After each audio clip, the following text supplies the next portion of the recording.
দেখো, এই দেখো মায়েদের গয়না খোলা হচ্ছে। মায়েদের গয়না খুলে তারপরে মায়েদের বিসর্জন করা হবে।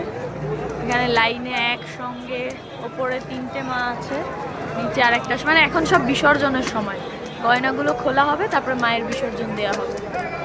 চলো, আমরা অনেক দেখলাম, আজকে সব থেকে সেরা মানে এত বছরে আমার জীবনে।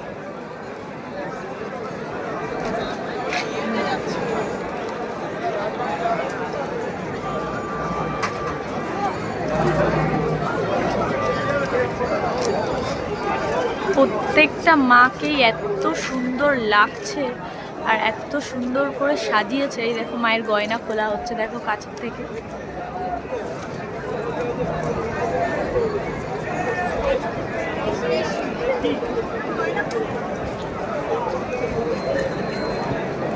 চলো।